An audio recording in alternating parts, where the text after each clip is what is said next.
Morikacho, there's an inquiry from a client? The new recruit, Kawaii-san, speaks to me anxiously. I look at her as she hesitates and ask first. Are you having trouble handling it? Yes?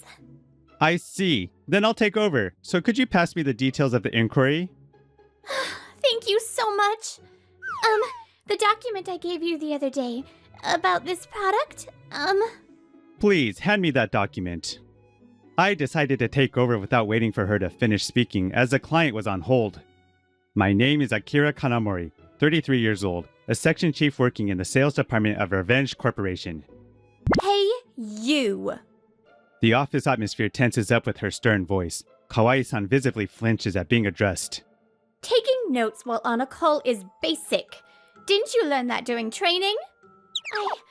I'm sorry. There wasn't a memo pad nearby, so I thought I could remember. You can't even handle things properly, and you think you can memorize what a client says without taking notes. Always keep a memo pad within reach. If you think you'll keep them waiting too long, tell them you'll call back. The woman instructing her subordinate is Kanako Juzen, a perfectionist. She's a capable and cool beauty. That's her public image, but her bluntness has earned her the nickname, the Wicked One, behind her back. Their time is just as valuable as yours. Every second you keep them waiting is wasted time. Stop. That's enough, Juzen-san. I finished the call and intervened to stop Juzen-san. The call went smoothly. I think she's learned her lesson from what you said. Fine. If that's the case.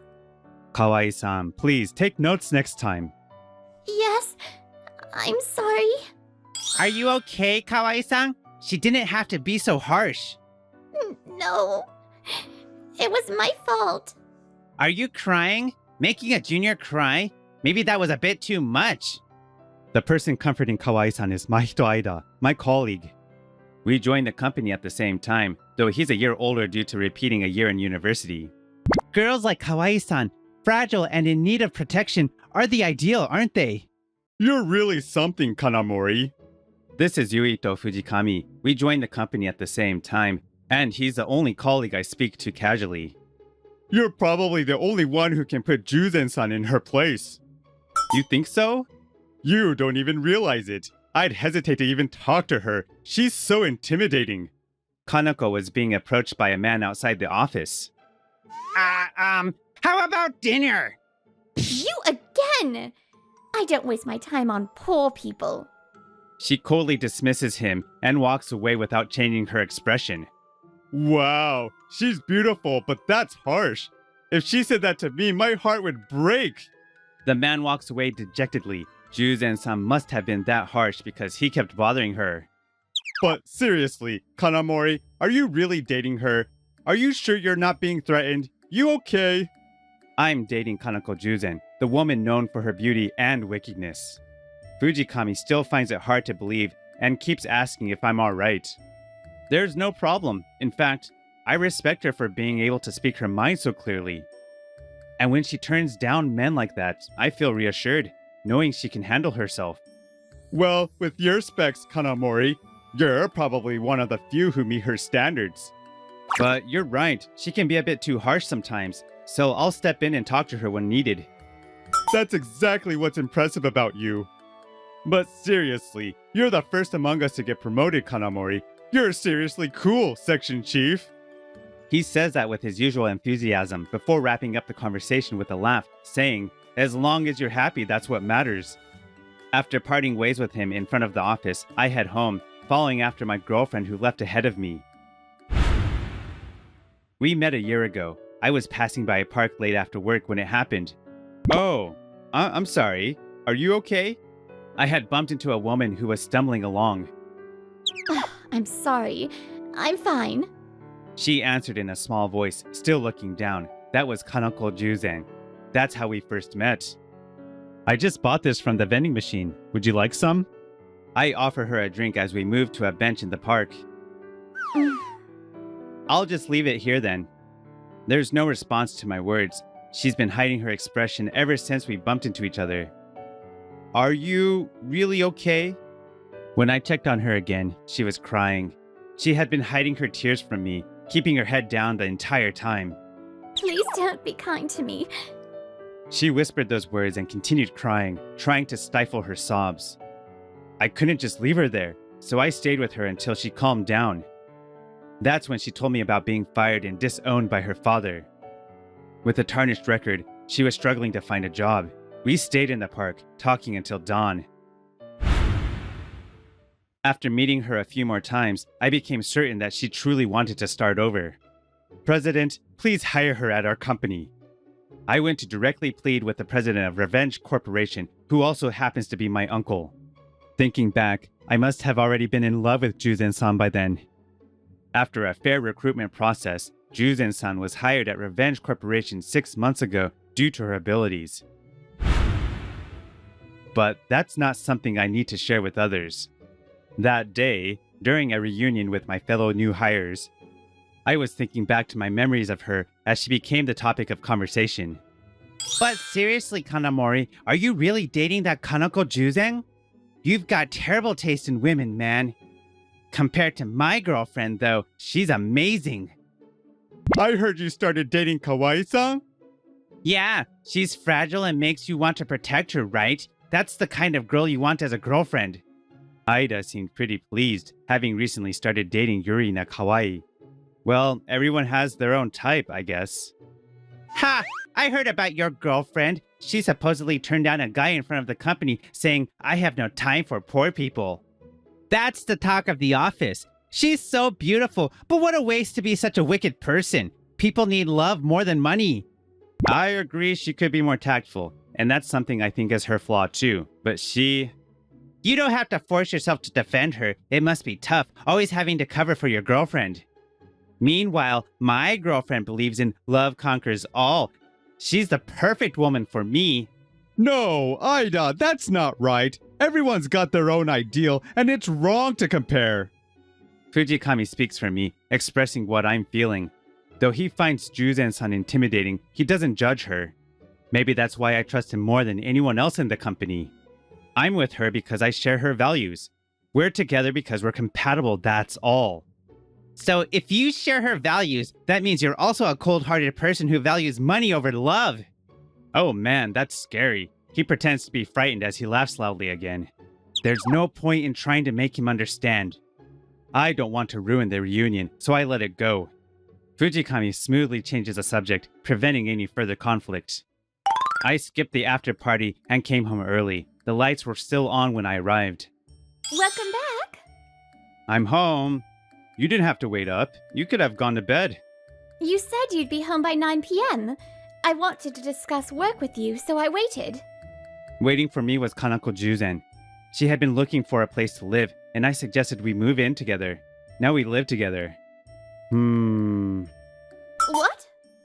I'm 10 minutes late. Aren't you mad? I'm not mad. Really? The old you would have been furious. Shut up! I've stopped expecting others to be perfect. As long as I'm perfect, that's enough. Yeah, I think you've grown a lot. As we spent more time together, she began to share more about her past. Her life story shaped who she is today.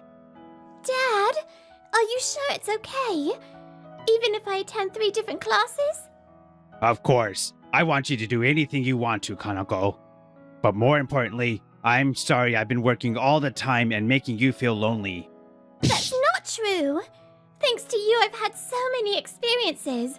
I'm going to be just like you and become someone who could do anything. Children's extracurricular activities cost money. Her father, as a single parent and CEO, made money to provide for her. My childhood, on the other hand, was the exact opposite of hers. My father wasn't very good at his job, and our life was always tough. My sickly mother also worked to support me. Sorry, Akira. We can't even afford to send you to classes. Don't worry about it. Someday, I'm going to work hard and make life easier for you. Lack of money makes families anxious. I knew I had to earn money. I grew up poor, and she was a CEO's daughter. We came from opposite worlds, but both of us learned the importance of money. She grew up striving for perfection, wanting to be like her father. That strong desire led her to reject different values and ultimately caused her to make mistakes. And when those mistakes led her to be disowned by the person she respected most in the world, she began to change. Everyone has their own way of doing things. I realize that thanks to you. I'll stop imposing my values on others. I'm sorry. Recently, she's been less demanding of others' perfection, though her long-standing habits still slip out at times.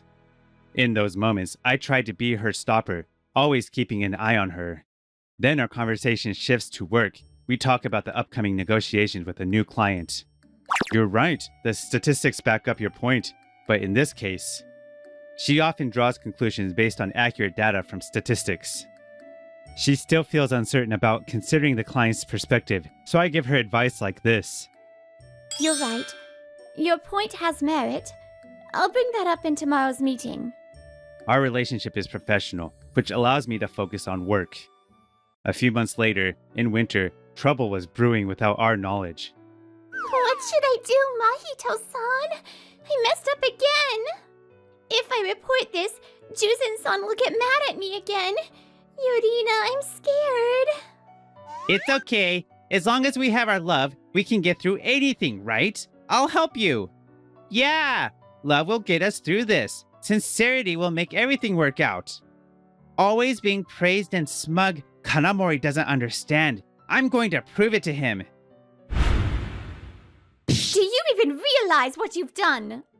A few days later, Juzen-san's voice echoes through the office, even louder than usual. Standing before her are Aida and Kawaii. Kawaii-san was recently reprimanded by a client, and she didn't report it to the company. Aida Mahito decided to handle it internally, trying to cover for Kawaii-san. As a result, they couldn't present a proper solution to the client, leaving them with nothing but apologies. This only fueled the client's anger, leading to the termination of the contract. I apologized with all my heart, but they wouldn't forgive me. Apologies aren't a cure-all in this world. This is business. Reporting, communicating, and consulting are basic principles. Even students know that. You made a selfish decision to avoid getting scolded. A selfish decision? I might not be the one to criticize, but... Juzen-san's usual fierce tone falters for a moment. She remembers how her perfectionism and stubbornness led to her downfall in her previous job. Manager, I'll go and visit the client again. Please allow me to do so. She calmly requests permission from the manager, who silently nods once. Juzen-san, I'll go with you. It's not because I love her. I know I can help her by being there. I'm confident that I can support her in a business setting. Thank you. That's reassuring. She looks at me and smiles gently, a rare expression for her. Juzen-san smiled! The entire sales department is shocked by her smile. Then we quickly get to work on resolving the client issue. Juzen-san, I've reviewed the client's feedback. We can prepare 2 alternative proposals. Thank you. I'll compile the materials, so please bring them here. I already have the data for one of them, so no need to create it. Please handle the other one. That's a big help. Wow, these 2 are amazing! They're a perfect team! Trusting each other, we move forward with the work. Preparations are quickly completed, and with the manager's approval, we head to the client. We apologize for the trouble caused. We look forward to continuing our business relationship. After the apology and meeting with the client, we bow and offer our greetings. Kaneko-san, it was great to see you again. I'll make sure to inform the president about this. The client is Juzen Manufacturing, run by Kaneko's father. The client representative knew Kaneko. As we leave, she expresses her admiration for Kaneko. No need to mention me, but thank you. Are you okay, Juzen-san? Despite knowing it was her father's company, she acted for the sake of the company. Yes, I was very nervous. I was worried that my present might disrupt things. So, thank you, Kanamori-san. It wouldn't have gone well without your support. I'm happy I could help you. I'm glad they forgave us. The client showed no favoritism toward Juzen-san. It was her sales skills that earned their trust. Let's head home quickly. I don't want to stay here too long. She was about to say when. Kanako? Turning around, we see the president of Juzen Manufacturing, Kanako's father. He looks at his daughter, whom he hasn't seen in years, with wide eyes. Why are you here? Seeing her struggle to respond, I step forward and hand my business card to the president. Thank you for your time. My name is Kanamori from Revenge Corporation. We are here today to apologize for our mistake and explain the situation. I see. So Kanako is working at Revenge Corporation. I'm embarrassed to say, but I haven't seen my daughter in years. She's told me about her situation, about the mistakes she made, and her current relationship with you. Kanako-san deeply regrets her past mistakes and strives daily not to repeat them. She is more dedicated to her work than anyone, disciplined, and grateful to you, her father. Kanamori-san. If this moment passes without being addressed, this father and daughter may regret it for the rest of their lives. That's why I'm stepping in. Tell him properly, your father. It's okay. I've seen how hard you've worked. After hesitating for a few seconds, Kanako bows deeply in the next moment. Dad, I'm sorry for being such an ungrateful daughter, and thank you for working so hard to raise me, for protecting me. Her father worked tirelessly to earn money, and that effort likely brought her happiness. Kanako, I should be the one thanking you. Hearing that you've been living with remorse puts me at ease. I wasn't wrong. Knowing you've been happy tells me that. Thank you. Please, live your life with integrity. I believe in you. His decision to disown her was an act of tough love, hoping to see his beloved daughter rise and live strongly. Perhaps he thought her mistakes were his fault. Thank you, Dad. I'm sorry. Though the disownment wasn't lifted, I resolved to help this father and daughter mend their relationship. After returning to the company, we report that the deal was saved. The sales department sighs in relief. Kawai-san, I also made an unforgivable mistake by acting selfishly. Even if you cry and scream, some things can never be undone. There are many things like that in the world. Remember that. Yes, I'm sorry. Ida-kun, that applies to you as well. You didn't have the knowledge or skills to save her. Love alone can't protect those who are important to you. At least that's what I believe. I'm not imposing my values on you. I don't think love is unnecessary. But remember, your selfish actions could have caused significant losses to the company. Damn it! With the issue resolved, Kanako and I leave the office building. Juzen-san, I misunderstood you. There's no one as beautiful and strong as you. Kanamori-san, I promise to fill your life with love and happiness. So please protect me in the future. In an absurd turn of events, Ida-kun begins to approach Juzen-san while Kawaii-san approaches me. I think I'm not that slow, but even I couldn't keep up with the sudden turn of events. Ida-san, didn't you say love is more important than money? I believe that to protect those I love in the future, money is essential. We have different values. I won't fall for anyone who isn't capable and has potential to earn in the future. I'm sorry. Yeah! Kawaii-san, I don't really understand love or romance. The only person I feel anything for is Juzen-san. I'm sorry, I can't protect you. This can't be. All right, you two. Let's not do anything more embarrassing. Looking at you, I'm starting to question what really matters in life. Yuito drags away the dejected Ida-kun and Kawaii-san. I can't thank him enough for always reading the room and helping me out. Our friendship is something I value too, Yuito. Thank you, Juzen-san, for trusting me. I'll work hard for your sake from now on. I won't let you outshine me. I'll make sure you never have to struggle. What's important in life varies for each person. Love, money, dreams, friendship. There's no right or wrong. Forcing your values on others or denying theirs is a big no-no. That might be all there is to it. As for Aida Mahito and Kawaii Yurina, They were suspended for a week for causing potential losses to the company with their rash decisions. After that, they were transferred to a regional office. We can't make long distance work. Even with love, it's impossible. Let's break up. Love conquers all. What a load of crap. There are people who can overcome life's hardships with strong love.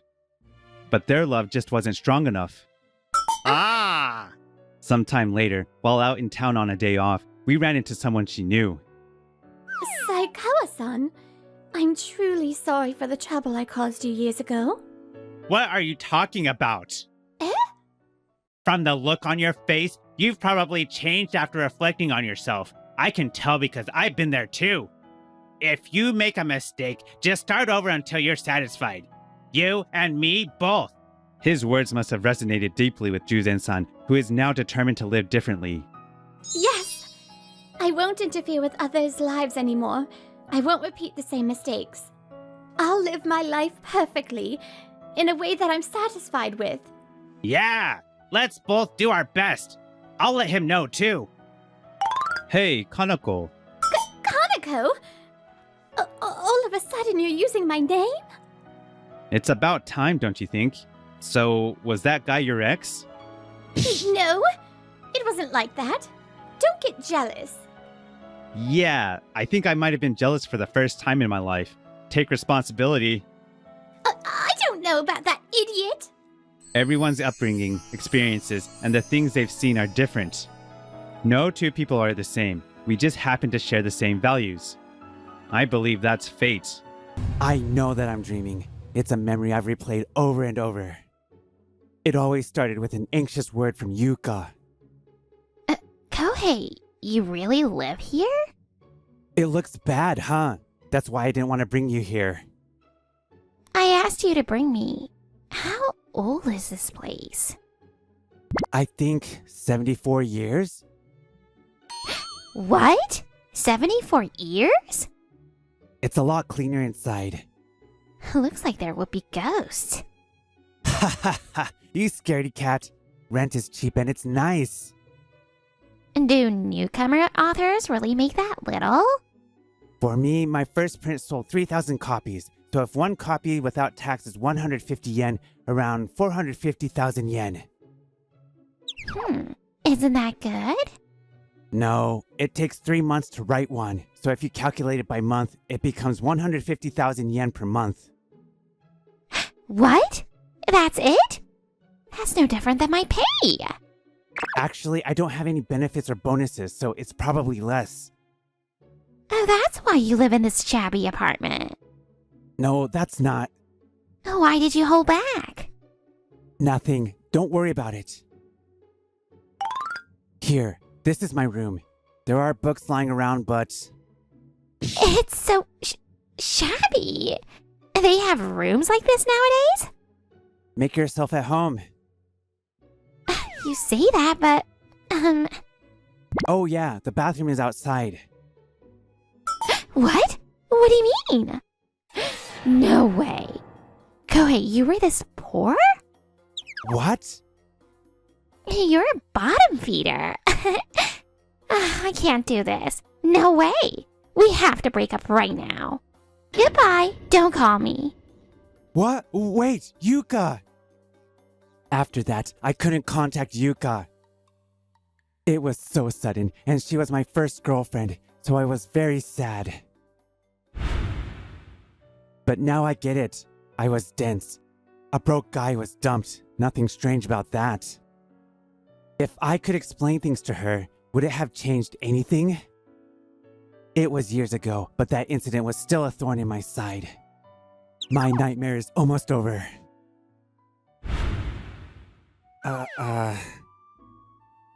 Are you awake, Sensei?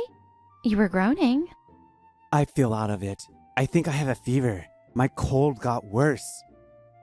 You probably worked too hard on your writing. Writing until you pass out. You're crazy. Be grateful. If I hadn't come, you'd still be in front of your computer. My bad. By the way, didn't I put a chain on my front door? You didn't respond, so I came in. Did you know that if you shake the window frame, it comes off? Uh, well, it's a shabby place. I'm Kohei Yazaki, 27. I'm a writer, kind of. This trespasser is Kyoko Tsuji. She's 24 and an alleged fan of mine. Also, she's my neighbor. Okay, Sensei, I made porridge. Eat some if you can. Porridge? What's in it? Love and nutrients. I see. It should be good then. I slurped a little. It had supplements in it, but it wasn't bad. You're eating it. I don't think you tried to hurt me. Kyoko cared for me like she was my wife, but she called herself a fan and never asked for anything more. Kyoko was stepping into my space physically, but emotionally, she kept her distance. This weird relationship was surprisingly comfortable to me now. I'll drown the editor that pushed you this far, though. In what ocean? Now, Yumizawa-san didn't do anything. What's scary about Kyoko is that she might actually do it. I haven't had any ill will toward Yumizawa, but maybe I should be careful. Later, I finished my manuscript, so I met up with Yumizawa at a restaurant.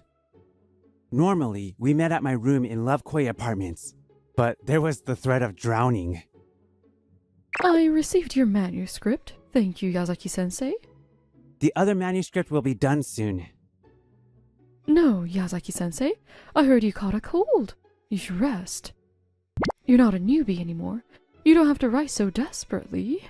This is just who I am, and that place gives me ideas. If you get really sick, it'll be for nothing. Your fans will be sad.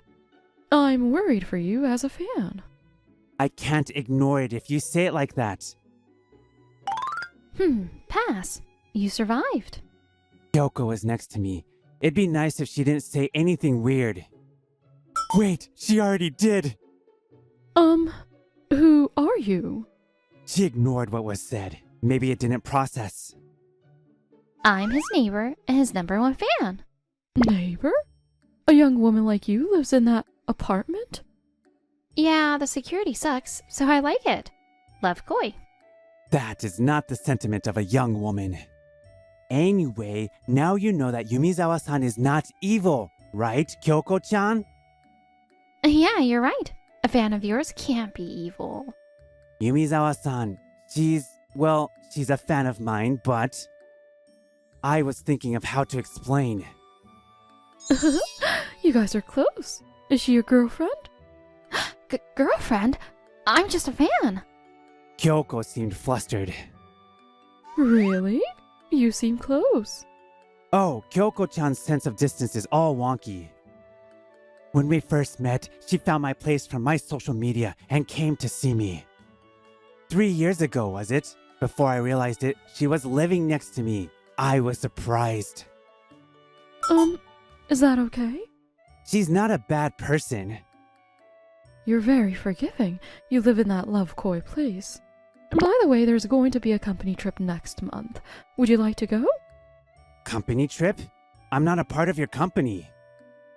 We want the writers and the editors to get closer. That's the goal of this company trip.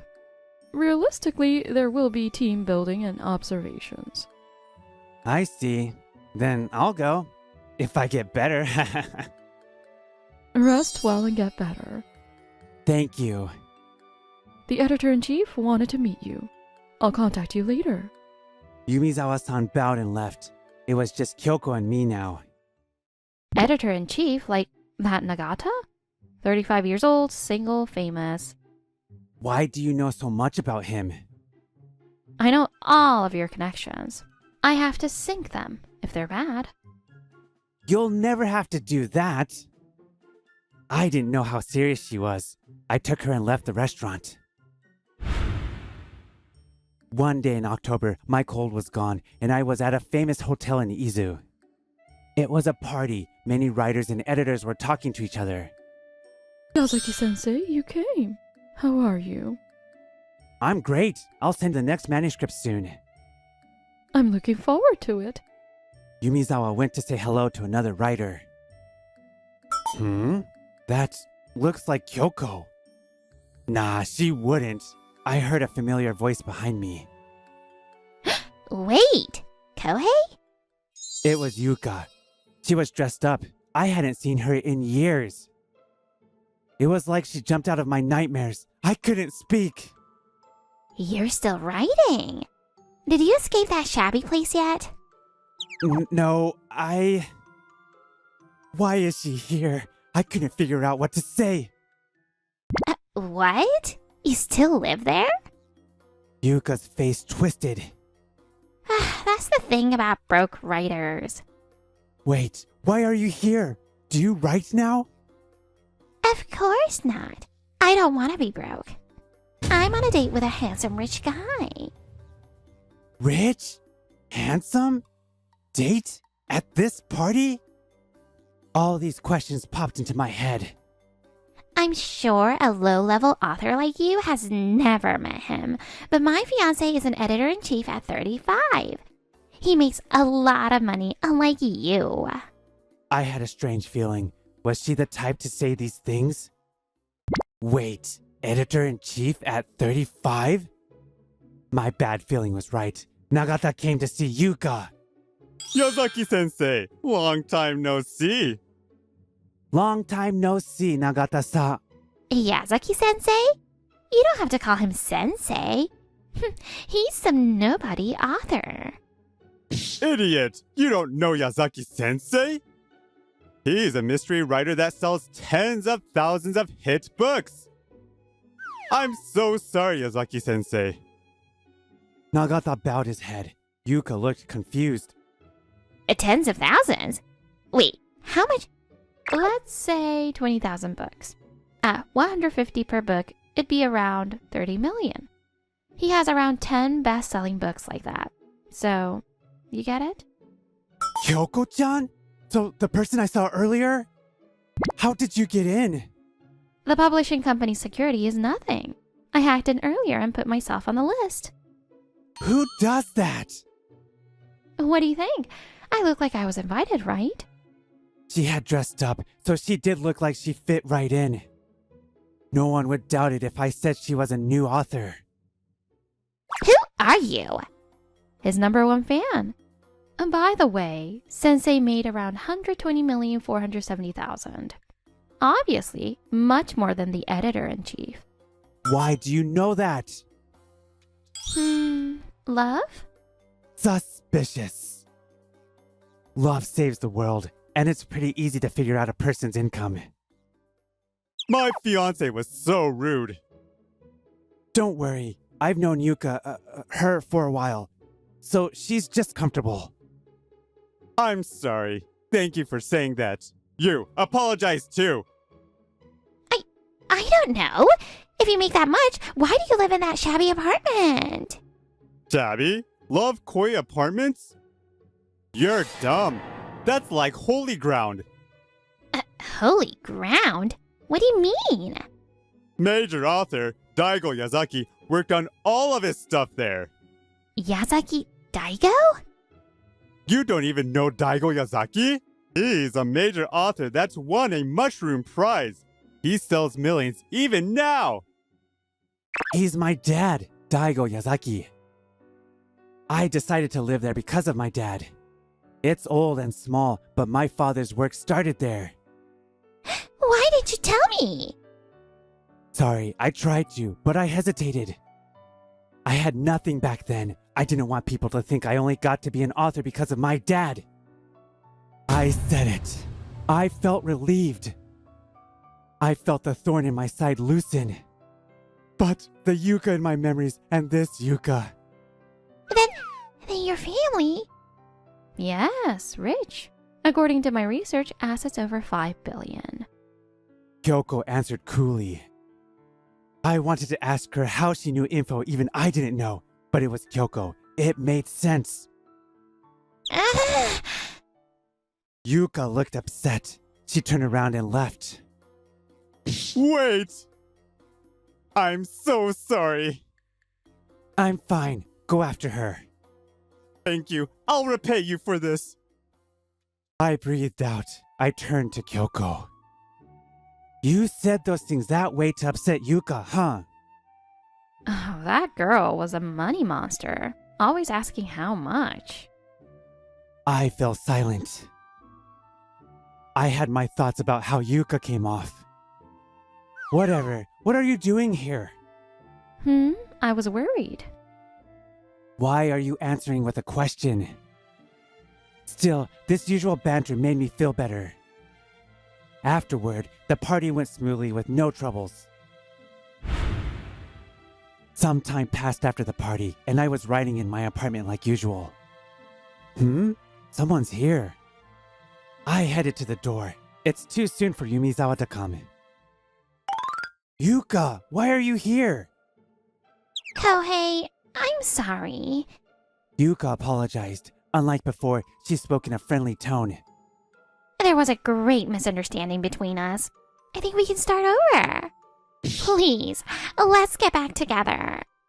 Huh? What are you saying? It was so sudden. It took time for me to understand. Aren't you engaged to the editor-in-chief? Oh, it doesn't matter. We met before I met him. That was a crazy reason. I knew it. Gold digger. Go away, you're bothering him. Huh? Don't talk to me. You researched his family's assets. Yuka glared at Kyoko. You're here for money, aren't you? That'd be nice. I liked Sensei because he was a broke author. That way, I could take care of him. Kyoko grinned darkly. Yuka fidgeted. But he isn't. I'm not worthy of him. So I'm a fan. What are you? Yuka was overwhelmed by Kyoko's strange aura. Most people couldn't step into Kyoko's world. I was used to it.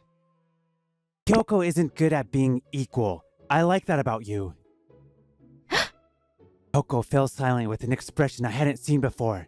I turned to Yuka. We've been over. Sorry, Yuka. Yuka glared at me, but she finally realized it was too late. She left Love Koi dejectedly. As her figure grew smaller, her influence in my life grew smaller too. Goodbye, Yuka. I couldn't see the real Yuka. I had chances to see it. I felt the thorn in me fell out. Afterward, Nagata broke off the engagement. An anonymous letter about Yuka had reached Nagata. It even included a voice memo in a USB stick of Yuka asking me to get back together. That person didn't have to go that far. There are some scary people out there. I won't say who, though. After Yuka left Love Koi, I was facing Kyoko. You used me to make her go away. You noticed? Of course. How long do you think I've known you? I'm quite scary when people feed my delusions. You could stay delusional. I was half serious. Kyoko fell silent again. I think I held on to the Yuka thing for a long time, but I feel free now. I had bad taste. You have bad taste in women for sure. I laughed weakly at her quick reply. Really? I feel like I'm better now. I'm a lot to handle. I know. I'll mix things into your food. As long as I can eat it. I'll go in through your window. I'll give you a key, so don't. Then, friends first. You're wonky for sure. Okay, friends. Kyoko had upgraded herself from a fan to friend. She looked shy. I don't think I'll have nightmares anymore. You can only move forward when you've dealt with your past.